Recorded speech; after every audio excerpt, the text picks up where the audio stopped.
What's going on, everyone? Welcome back to another episode with the Power of a Growth Mindset. Today, we are joined by Chazz Scott. He's an author, keynote speaker, and resilience and mindset coach. Under his consulting firm, Supermentum LLC, Chazz specializes in training leaders in well-being, peak performance, and sustainable success. He's also the executive director and chief creative optimist of Positively Caviar, Inc., and has been named a Be Modern Man by Black Enterprise, selected as top 30 under 30 by HBCU Buzz, and is a recipient of the Positive People Award by the Baltimore Times. Chazz, we're happy to have you with us today. Welcome to the show. I appreciate it, Josh. Mike, good to see you. I'm excited to be on the podcast. Love what you guys are doing out here.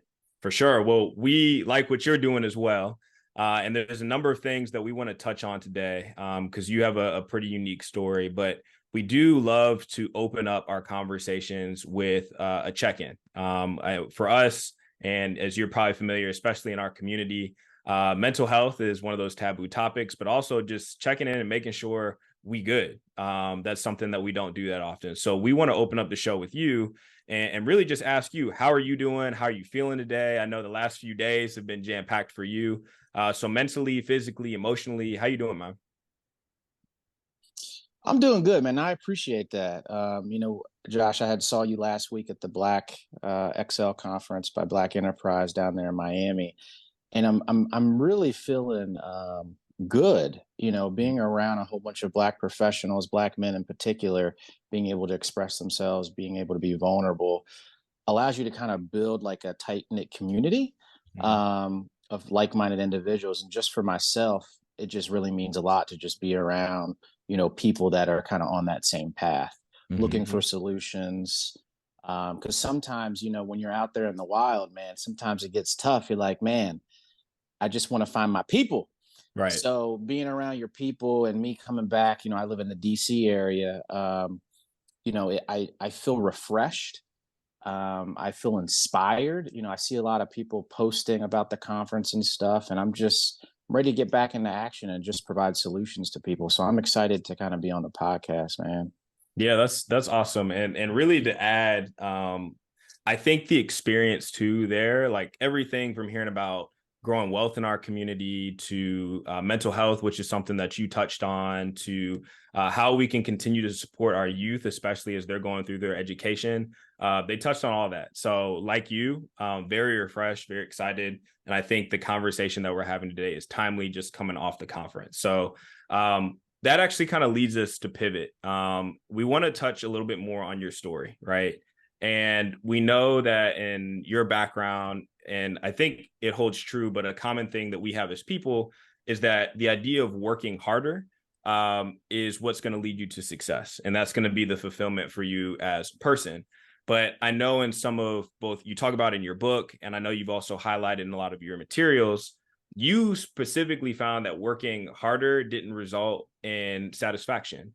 So we're hoping that you can speak a little bit more on the mindset. What was the turning point that you had, and recognizing that, hey, like my well-being and myself should be the focus rather than prioritizing that hard work. Yeah, no, I love this topic, Josh. I appreciate you for bringing this up. So, I think we've kind of been hypnotized into thinking that if you work harder, if you strive harder, you'll have a better life, mentally, physically, emotionally. And what I found out, at least in my own life, I was burnt out, I was depressed, and I was working harder, but my inner life wasn't getting better. So in 2017, I had basically the six-figure salary. I had the job that I wanted fresh out of college after I got my master's. I had the car I wanted. I have a nice BMW 335 stick shift. I had the apartment I wanted looking over the Potomac in Washington, D.C., and I had all the material items of what success and happiness was. But then I was still coming home kind of just feeling hollow inside. And then, my automatic assumption is, okay, well, if I'm not happy or if I'm not feeling well inside, maybe I should work harder. And it was like this constant battle of going into work, working harder, then coming home, then still feeling hollow. And I'm like, something's off, something's wrong. I've been hypnotized. And this idea of where we're striving and working harder and thinking that's going to give us happiness, I think to a certain standpoint, it does provide us with more opportunities and growth. But one thing that I realized was this inner journey of the right self-talk, the right diet, meditation, prayer, a morning routine, those lifestyle habits that significantly contribute to who you are as an individual really transforms your life. So I basically went down a path of reading every personal development book I could, from the Tony Robbins to, neuroscience to positive psychology, Maxwell Maltz, psycho-cybernetics, Power of the Subconscious Mind by Joseph Murphy, Deepak Chopra. I read everything that I could because I literally wanted to change the way that I was feeling internally. Mm. I had all the material items of success and happiness, but internally I still felt hollow. And when I started implementing, like a daily morning meditation practice, becoming more still, having a great exercise routine, having the right self-talk, my inner life began to change. But not only that, the same job I was in, which was kind of burning me out, I started to become more effective and efficient at it. I didn't really like the job, but I still felt as if I had some momentum in the job, and the job became better. Yeah. And that kind of pushed me to a different job. But nonetheless, I think we need to make sure, especially within our community as Black men, it's clear that the inner life is really what influences the outer life. And to be honest with you, this is what every religion teaches. This is what all the personal development books teach. This is what all of the really the self-help culture has taught for centuries. But this idea of just continuing to focus hard on those material objects just leaves you burnt out and depressed. I mean, nowadays with social media and everything, people are guilty for taking breaks. People are guilty for not working. Like I was in that boat where I was like, man, if I take a break, everybody's going to pass me. It was like that unconscious thought. And I found through my research, through neuroscience and positive psychology, when you give your body intentional rest, when you give your body the proper integration of lifestyle techniques and habits, it actually maximizes your potential. And I found that you're able to create more coherence in your brain for better focus, better concentration, happiness in general. So that's kind of, where I led off to be in 2017. Hey, Chazz, you speak about something that oftentimes people don't really think about, right? You mentioned a lot about the neuroscience of the brain. You also talks about happiness. You have everything, right? And oftentimes people say money can't necessarily buy happiness, but for you, it sounds like you had everything you wanted, right? So I wonder if you can break it down for us a little bit and talk about how important it is to understand how our brain impacts how we think, and also being mindful and creating a space for us to be mindful, to be able to listen to our bodies and make the appropriate decisions so that we can continue to not only just live a life that we live a life that we wish to live, but more so just thrive and be able to do what we want, how we want, and within respected means. Yeah. I mean, our thoughts control our lives. It was so interesting when I first started reading all these personal development books. The first one was Power of Positive Thinking by Dr. Norman Vincent Peale. And one of the first things, the whole book is centered around how you think, right? But sometimes when you're growing up, nobody really tells you, your thoughts control your life. And I said, okay, on a face value, I kind of understand what that means. Let's hop over here to neuroscience. I'm a millennial, so I don't take things face value. We like to dive into research, right? So I hopped over here to neuroscience, and it validated the fact, if I have a thought, there's a signal that sends down to my nervous system that allows me to move my hands. If I have a thought, there is dopamine, serotonin chemicals that are released into the brain and into my body, which then affect how I feel. And I said, oh my goodness, I got to pay attention to this bad boy. I need to know how to use this thing effectively. And then that caused me to go on a journey on how to use it effectively and to become more conscious and aware. Meditation has been a practice that humans have been using for thousands of centuries, hundreds of thousands of centuries, to really elevate the quality of our lives. It's only until now that we now have, EEGs, and fMRI tools where we're able to look inside the brain and really see the positive effects of having a still brain and allowing you to become more conscious of how you feel and how you think. When I do a lot of my seminars with corporations and organizations to help people with becoming more effective in their productivity in life, one of the first things I always say to them is, I want you to be aware of what you're thinking, because many people have no idea what they're thinking. They're totally unconscious. And science has actually proven that 46 to 50% of our entire lives are unconscious. We're like robots. We're literally habits. First, we create habits, then the habits create us. What I'm trying to do is help people realize that first it's thoughts, then it's actions, then it's habits, then it's character, and then it's destiny. And if we can engage in a relationship and realizing that first we have a thought, then we have an action, and that carries forth into kind of how we think and feel, and then the actions that we do take and don't take, you're able to empower yourself. But if you don't know this knowledge, if you don't understand this knowledge, you're always 2 steps behind. You're trying to change your external experience without changing your internal experience. That's not going to get you anywhere. And when I went on that journey in 2017, in about 2 or 3 years, I started to seeing significant changes in my life and how my thoughts started to change.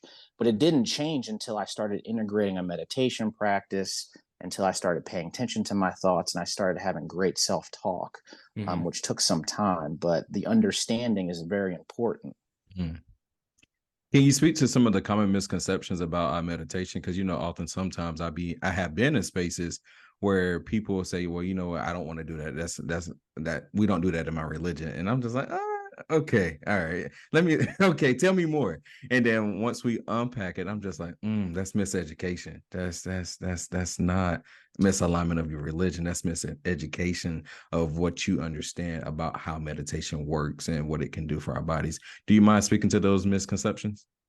Yeah. No, that's such a good topic and question. So, meditation is just a practice. That's what it is, and it's totally secular. It's not necessarily bound by any religion or any spiritual practice. It is a way to enhance the quality of your life. Just like physical exercise for your body, your mind needs discipline and exercise, and meditation happens to be a way to do that.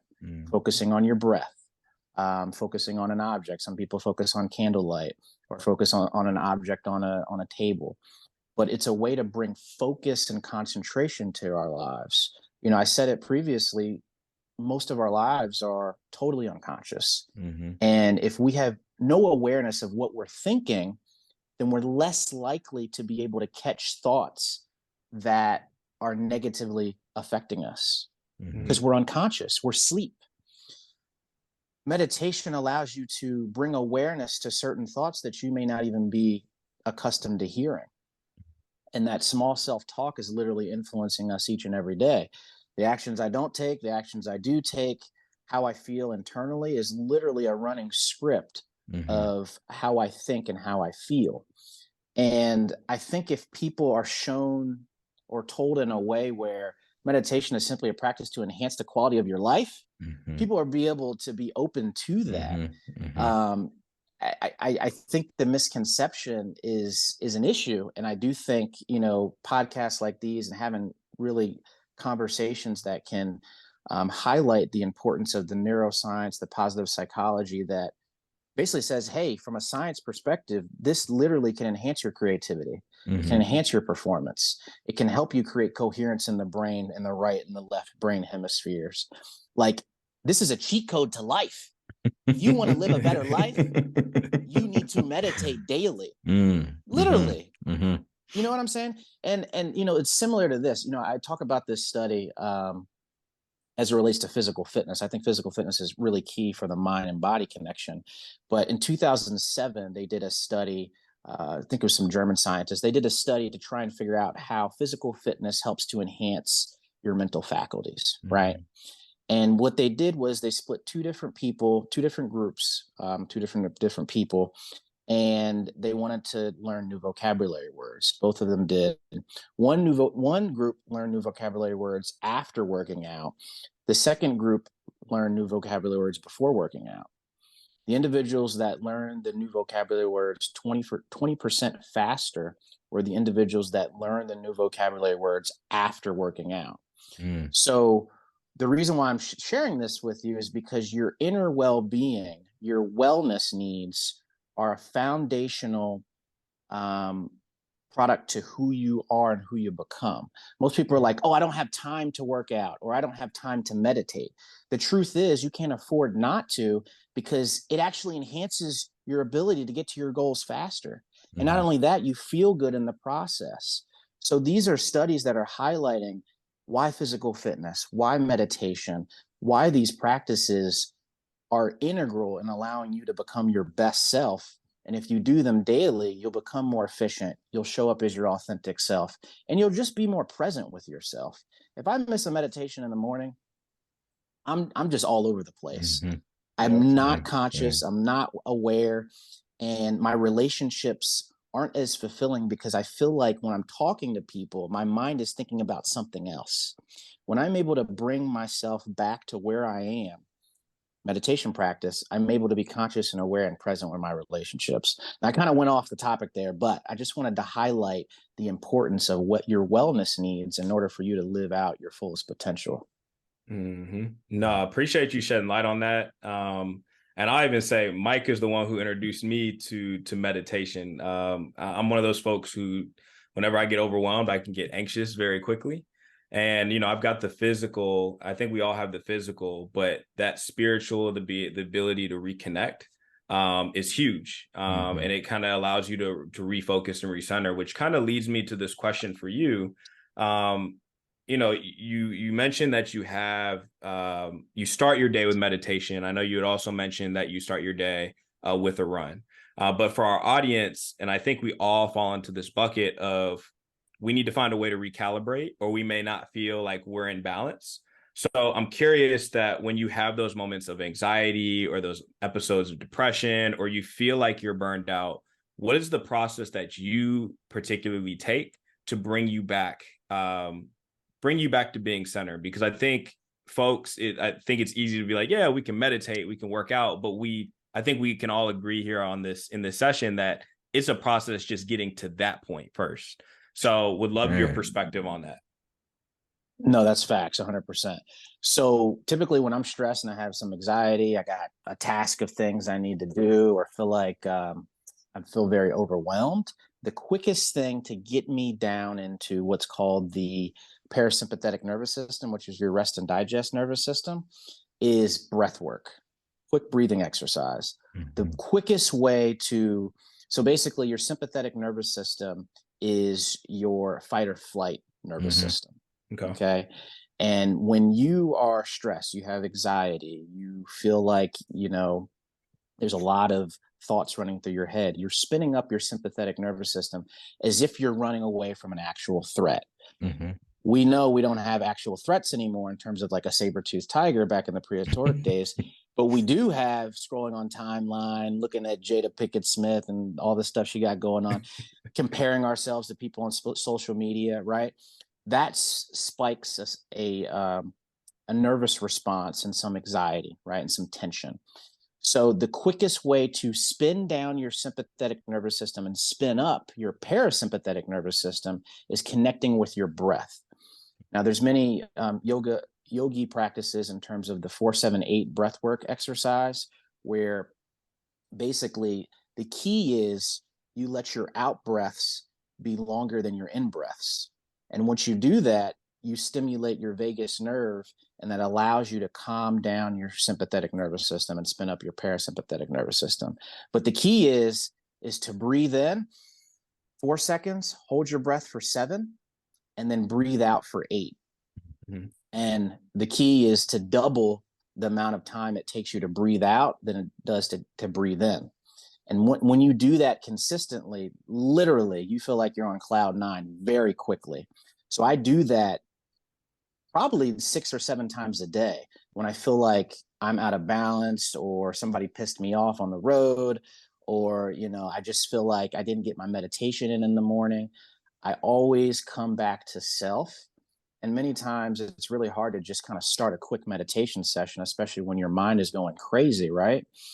The quickest way to relax yourself is to connect with your breath.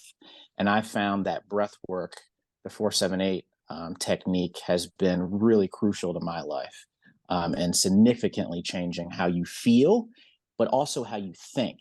It's very hard to control thought. It's a lot easier to control your body, which influences your thought. So we're at the hardware level. So breath work gets at the hardware level. Many people can say, "Oh, just think positive." Yeah. Tell me to think positive when I'm super stressed out. Okay. Right. That's very rote. Yeah. Good luck with that. Right. Have you ever seen somebody in a panic? No. The best thing that what you can do, if you can, is connect with your breath. That's the hardware. Connect with your breath, and then that can influence how you feel, and then that can influence how you think. So that's what's been central to me and what I offer to folks. I appreciate that. For me, I incorporate mindfulness daily, right? So in the morning, I have established a routine that has allowed me, one, to connect closer to God, but to allow myself to be able to just be able to process what I need to in order to begin my day. And so literally, I think at the beginning of this year, I was doing it like maybe once a month. Now I do it at least 6 times a day. It's something in therapy that my therapist, that's what he recommends. And I can honestly say I have seen a shift in how I respond in stressful situations and what I choose to allow myself to respond to. Just before we logged on, I was just telling Gandy, I was just like, man, like, yo, like literally today has been toxic, draining, and full of exhaustion. However, I knew tonight I had to show up for something that I'm very super passionate about. And I needed to take that moment to be able to say, you know what, separate. And so typically I can get away with like 6-7 minutes, but the day after work, I had to do it for 30 minutes.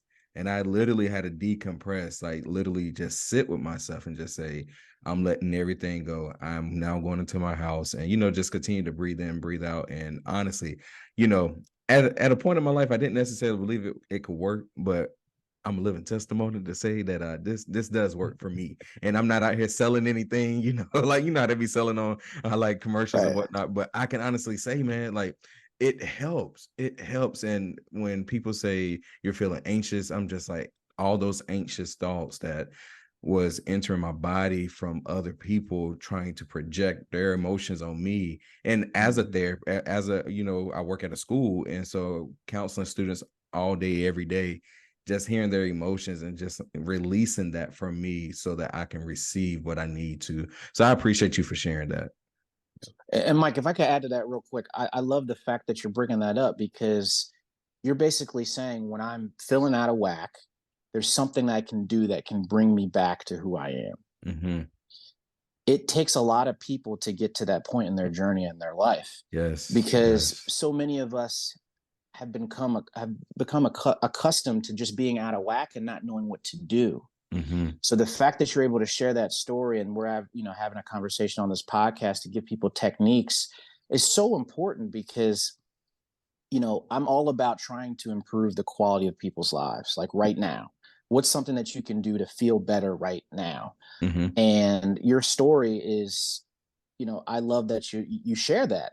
Techniques are really what helps to advance how you feel and how you perform and all that good stuff. So I love that. Appreciate you. So I wonder, I listened to your you was on Igniting the Spark podcast back in March, April sometime. And you were featured up there, and you were talking about the concept of disrupting a negative mindset, right? And a lot of things as it relates to growth or elevation, it usually comes with promoting a growth mindset. At some point, you used to think like this, but now you're thinking like this. So I wonder if you can dive deeper into how individuals can disrupt a negative mindset, and could you share some of the strategies that you are currently using, but also you use with your clients as well? Yeah. So it's interesting. I want to back up a little bit. When I started diving into personal development and reading all these books, one of the things that I saw, from Tony Robbins to Dr. Norman Vincent Peale to Joseph Murphy to Les Brown, all these motivational speakers Yeah, and I personal love development Les. speakers. Yeah. But one of the things I saw, which was a central foundation of all of this, was this whole idea of like positive thinking and thinking Mhm. positive and doing what you can to have a better life.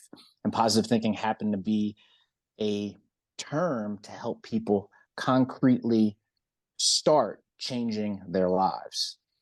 And, when I went down that path, I said, oh, I got to think positive all day long. As soon as I think negative, I got to think positive, Mhm. right? Mhm. I was in the space of like this rote thinking of just being super disciplined. I found that was very exhausting.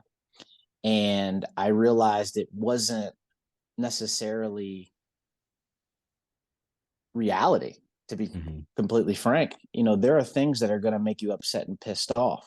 It's how you deal with that matters. Mhm. So I started to realize that you can't control everything that happens to you. We've heard that time and time again, but you can control your response to it. Yep. Um, I'm sure you guys have heard of Man's Search for Meaning. Viktor Frankl, he wrote the book Man's Search for Meaning, but he was in the concentration camps in Nazi Germany, and he lived through that time period and was able to write this magnificent book. In that book, he discussed how he saw people give up mentally, spiritually, and physically when they were in the concentration camps. And it was because they had lost their why of living or a sense of purpose. And he also said that there, between a stimulus and a response or an action, there is choice. And being able to create choice in your life and to recognize what you think is the central goal of breath work, is the central goal of meditation, and allowing yourself to really uncover what you're thinking so you have the ability to choose. And that is something that I've helped people do through a meditation practice or through breath work, because many times, as I said before, we're not aware of what we're thinking, so we don't have the ability to choose. If you become more aware of what you're thinking, then you have more of the ability to choose how you think. And this idea of you need to continue to think positive no matter what sounds cool, sounds like a colorful book, but you need tools to be able to um, challenge or being able to disrupt how you're thinking and feeling. And some of those tools are breath work, some of those tools are exercise, and some of those tools are meditation. And I found that those are effective from a hardware perspective. Now, when we talk about cognitively and how we think, the best thing that you can do is, and this is something that people talk about, is to being able to disrupt your negative self-talk.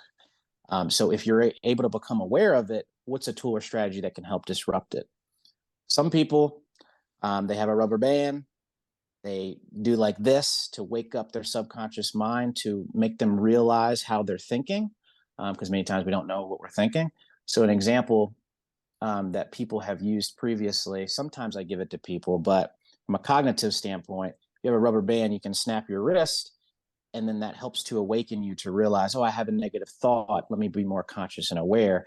But the more times that you do that through neuroplasticity, you're able to build more conscious awareness to the fact of how you're thinking. Mhm. That's also a technique.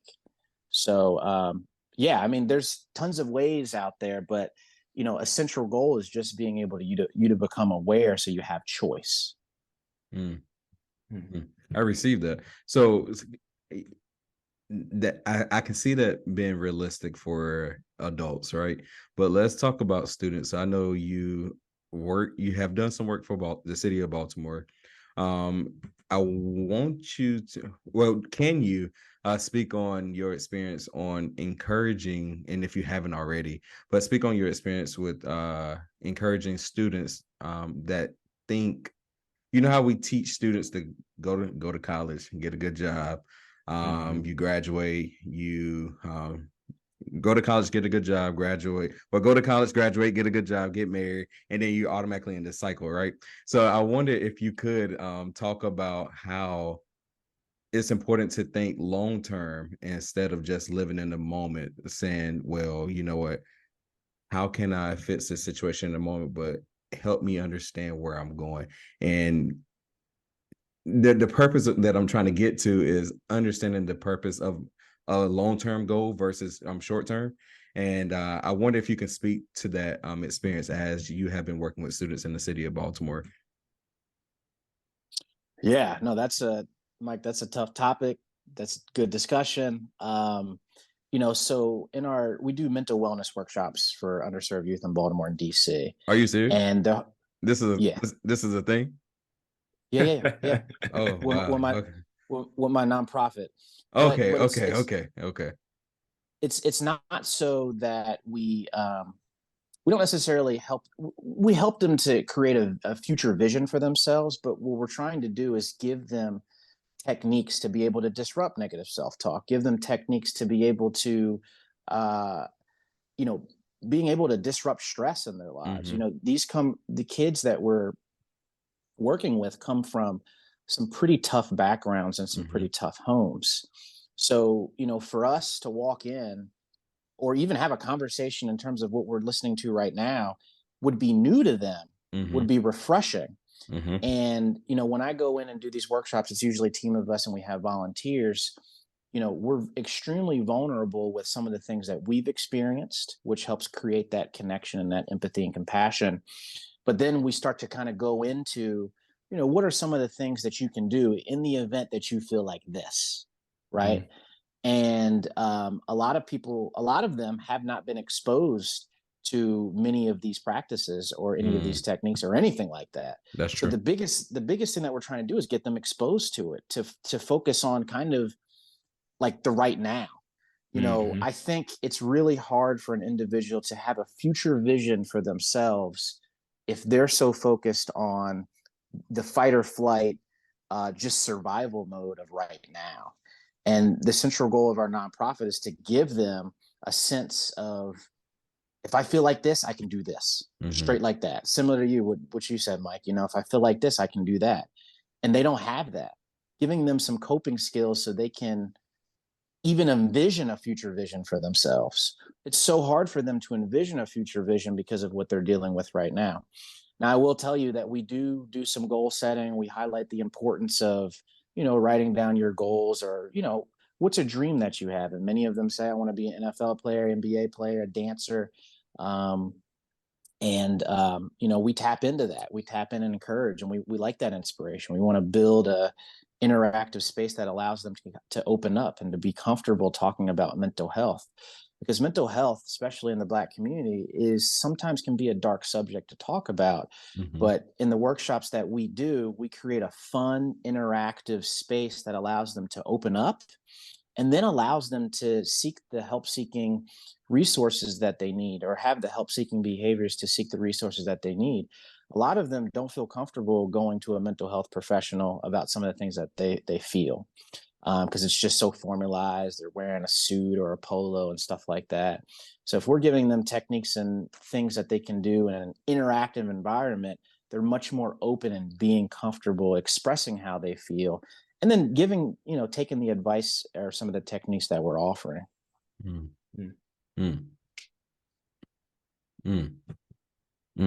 Okay. So I received that, and I just want to give you your flowers and say I appreciate the work that you're doing, because how many years now, Gandy? 5, maybe 6 years ago, I was living in Baltimore, and I was working for the College Bound Foundation. So I had the opportunity to be exposed to some of the students that lived in the community. One thing I do love about the city and the schools up there is filled with culture that you don't get to see sometimes in a rural perspective.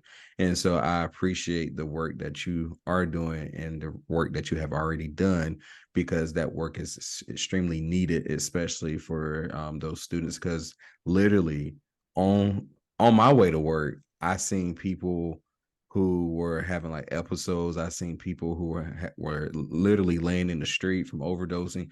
And so when you are a young kid experiencing that or seeing that for the first time or for several times, your body, it's just like your body become immune to it. And sometimes when your body become immune to certain things, I use the analogy where it's just like someone who's a diabetic and they have to prick themselves with a needle every single day. It's just like their body is so used to it that it don't respond like it did when it first happened.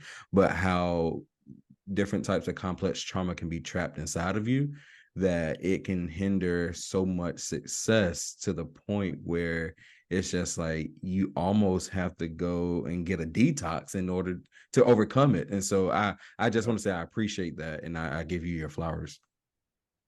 No, I appreciate that, man. Yeah, those environments, I mean, you almost become desensitized to violence, to all that stuff. And it definitely wears you down, and you just feel like that's all you see and that's all you know. So you're absolutely right. Environment definitely can influence the mind and body.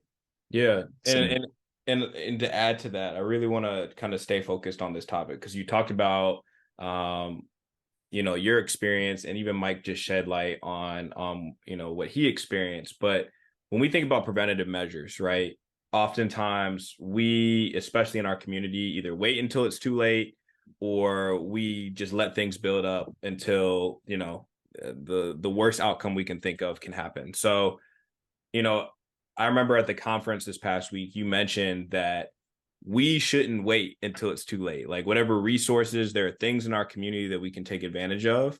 And so I want to ask you if you can highlight or touch on why it's important to, whether it's taking the preventative measures, finding the resources ahead of time, getting involved, or just having somebody to talk to. Because I think all too often our thing, especially for men, Black men, it is we'll talk about it in the barbershop. And we kind of had that little situation at the conference as well. But therapy is more than just the barbershop. So if you don't mind talking on why it's important to take some of those preventive measures, seeking resources before things happen, especially for our community. yeah, this is a big topic, man. I appreciate this conversation. So, one of the things that I've really seen is honestly, people will only seek resources either when they have a crisis Mm-hmm. or when they're inspired to. Yep. And so much, especially in our community, we have a crisis, we lose our job, or we're dealing with some financial stress, we lose a relationship, we're dealing with death in our family. Something significant happens, and we realized we just don't feel well. We need resources.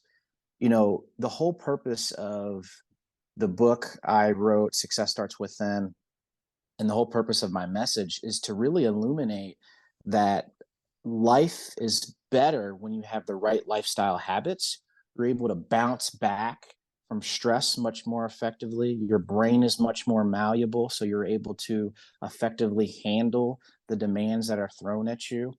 You have, similar to what Mike said, you have practices that you can stand on when something happens, or how you feel. So I think, especially in our community, one of the things that we have to push is the right lifestyle habits. What are some of the things that you can do daily that can help to change how you feel, and change, the course of your life, so you're not just waiting for a crisis, or you're not just waiting for something to happen. And we talked about it at the conference, right? Some guy had stood up and said, hey, I think a lot of us should be focusing on those preventative measures so we don't wait for something bad to happen. And I think it starts with in the home. Many of our habits and many of our lifestyle habits are influenced by our parents, influence the people that we expose ourselves to. So for me, I started to have a whole bunch of mentors on YouTube. I'm looking at Bob Proctor, I'm looking at Tony Robbins, looking at Les Brown. I'm trying to figure out what their habits are so I can improve the quality of my life. And when I started to change my lifestyle habits, my life got better, and I was able to levitate over stress much more effective. I was able to manage my emotions when I felt like somebody was pissing me off, or I'm on 495 in DC and somebody cuts me off the road, right? I am much more effective when I have the right lifestyle habits. And I think too often it's not to say therapy, cognitive based therapy, and antidepressants aren't the route. I think a lot of what we should be pushing are the right lifestyle habits so that you can use something to have a base on, and so you can live much more effectively. And I don't think that's pushed enough, to be completely honest with you. And part of that, I'll have to say, is how it's portrayed, and the way that we discuss it. The reason why I use the term success starts within, because success is a sexy word. Many people don't know my book is about healing. You wouldn't know that until you start opening up the book. I'm trying to retransform what success is, and success is about your inner well-being. And if you focus on that first consistently, you're able to adequately expand towards your potential and be able to levitate and manage your stress much more effectively. And I think the characterization of how it's portrayed is also key as well. If you say, hey, if you have a better diet, if you exercise daily, you can make more money. Your brain can think creatively. Those neurons fire much more effectively. If you portray it in a way that can enhance the quality of your life and the things that you may want, whether it be material items or whatever, I think a lot more people will start to gravitate towards that, as opposed to kind of being like a life vest. Yeah. No, that's great. And I kind of want to ask too, because you kind of touched on a number of different things. And in fact, it kind of leads us to wanting to showcase the book a little bit. But as you were going through this process of not only just you, as you yourself were doing your research, and you were also reading a lot of different books, watching a lot of different YouTube videos, collecting information. But what did you gain from this experience that, as you wrote the book and you crafted your story and you crafted all the materials that you wanted to present to your audience? What did you gain from this process? And then on the flip side to it, what do you want your audience to get? You kind of hinted on it a little bit, but what do you want folks to take away from reading the book? So what I gained from the book and the whole process is patience. I think particularly all of us, we all have ideas and things that we want to express, bring from our head into material form. And I think a lot of us have gifts and talents that we want to express. And I think for me, there were ideas in my head that I couldn't necessarily articulate when I was typing. It was like really hard for me to kind of express how I felt when I was writing the book and the right sentence and stuff. But for me, it was really about patience and allowing kind of those creative ideas to flow through me to, know that hopefully I'm providing benefit to people. And I think a lot of us, when we're hustling, trying to chase our dreams, accomplish our goals, we don't stop, integrate, meditate, feel our body, feel the ideas that we're able to kind of manifest through us. And that was key to me. Like I would try to write and do the best that I can in trying to express how I felt. Weren't the best sentences, but I started to be patient with myself. And I mentioned to that quote when I was on the pen, I said, you got to write drunk and edit sober. I was writing, the sentences were terrible. And I remember in 2017, when I first got the thought to write the book, I was on my mile run at 5 a.m. in Arlington, Virginia, and the term radical self-care came to my head. And I'm like, I don't know where this thought came from, but I gotta get to a computer. The reason why I had thought about that is because I was listening to J.K. Rowling, creator of Harry Potter. She said she had the thought of Harry Potter's face in her mind when she was on a train in Manchester. And the first thing that she needed to do was get a pen and paper and just start writing. Anyway, that's how I felt. I was like, I got to get to a tablet or a phone or something. So I got back home and I started writing. And I wrote that first page and I was like, this is the best thing since sliced bread, New York Times bestseller. Man, when I looked at that sheet of paper on my computer the next day, it was trash. Trash, absolutely trash. I deleted all of it and started over, but I ended up writing an hour a day for the next 2.5 years. And a book was created out of that. So I had to have patience within myself to allow those creative ideas to manifest in material form. So anyway, I carry that with me throughout my life, is just to have patience, just to cultivate, who I'm becoming, not necessarily just working hard and striving harder, just having patience in that process. And then to your other question, what do I want people to get out of the book? Essentially, what I want to get people out of the book is very clear, and I'll read it. Our outward success is only viable as our inner well-being. You have to have tools to manage your stress. You have to have tools to manage how you feel day to day. And if you can use tools to manage how you feel day to day, because you can't control the external events that happen to you, but you can, excuse my language, damn sure govern yourself if you have the right tools. And I want to give people practical strategies to live a better life. And I want people to realize that those material objects and success, they're great. Focus on them, do what you want. I love it, right? That fun life. But a better life is that inner journey. And if you're able to tap into that inner journey and that inner well-being within yourself, you'll be fulfilled with nothing and you'll be fulfilled with everything. But it's very important that you tap into your inner self, because that is what truly matters in life. Amen to that. Amen to that. I do have I know we're coming up on time, but I do want to ask you one last question before we kind of wrap things up. And it's the belief that you can attain it all. I think we hear this often in the business world. We hear this in a lot of other categories, is you can have it all. But, as we know, with outside factors, things that are going on with us mentally, physically, spiritually, you also have a number of different things going outside of that. Sometimes it can feel like you can't.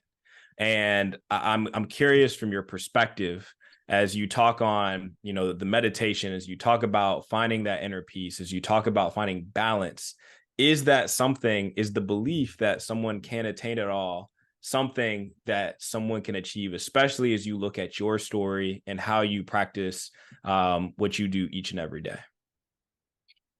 Man, that's a good question, Josh. So for me, because I know how the mind works, and I went the neuroscience route, I did it in meditation. I think it's important for a mind to believe that they can achieve anything. I do think that's important. I do understand that there's limitations and things that get in the way of, what individuals want. But I do think, setting goals and feeling as though that you can accomplish your goals is really important. Now, of course, they got to be relevant. I'm not going to say I'm going to fly and stuff like that, but I do think it's important for the mind to conceive and imagine new, greater possibilities. Obviously in the Bible, it talks about if you don't have a future vision for yourself, you're dead, right? You need to have a future vision, imagination for yourself. Is everything possible? Maybe not, but the mind needs to believe that it can achieve and change its circumstances. That is very important for the human soul. Mm-hmm. And if the mind can't, it will stay stagnant.